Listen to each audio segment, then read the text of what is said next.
It's a possibility, Reese, but once again, Jalen Daniels and this KU team aren't ranked in the top 25 of either of the polls, but they are ranked #1 in the NCAA in new followers on Instagram and Twitter. America is finally beginning to pay attention to KU's fast start, but the Jayhawks aren't just winning on social media, they're winning ball games.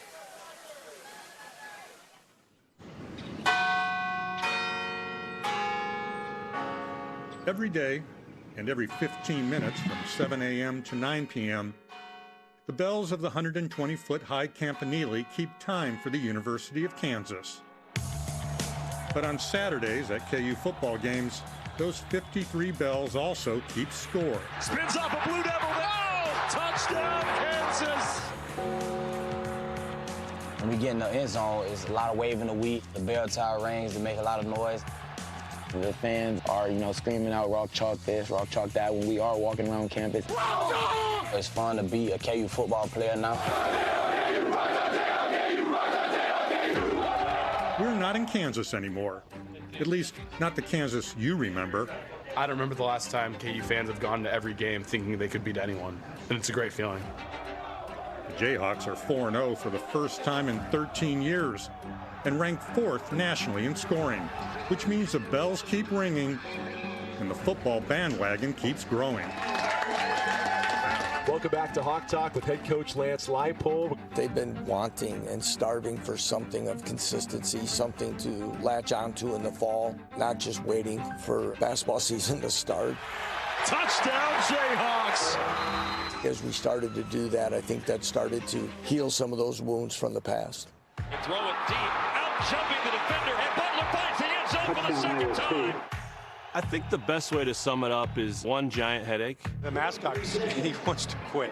I think that's probably the way a lot of people have felt over the last decade or so of watching Kansas football. And that'll do it. 61-6, the final. A lot of those games would start half full and end up a quarter full, if not less. They would leave and go rake their leaves, anything other than football. From 2010 through 2020, KU averaged 2 wins a year and a new head coach every 3 years. Let me introduce our next leader for Kansas football, Lance Leipold.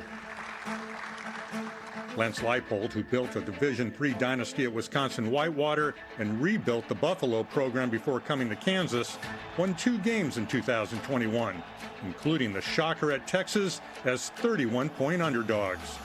End zone, caught! Kansas wins it!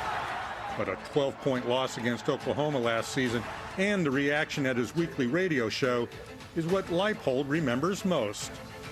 And they gave a standing ovation. And I went up to my wife and I whispered, "Can you believe they're clapping for playing close? We've got to change this. We're not going to get in the moral victory business." Looks left, throws left, intercepted! And the party's underway! This season, moral victories have become actual victories, and there have been other changes. Do you remember where the Big 12 media picked you guys to finish this year? Yes, sir. Last. Number 10. Out of 10. First game against Tennessee Tech this season, and we're about to kick off, and coach comes out to me and whispers in my ear, and he says, "We're going to sell this place out." That's all he said. He didn't say when. 4 weeks later, sold out crowd. You see a team that looks like they expect to win. You see fans. It looks like what college football is supposed to look like. A byproduct of KU's success is that other programs that might have open vacancies for a head coach are looking the way of Lance Leipold. I asked Leipold about that. He said, "I'm happy where my feet are, and right now my feet are firmly planted in Lawrence, Kansas." And Jess, Travis Goff, the athletic director at Kansas, he said he's going to invest in this football program, and that includes the head coach.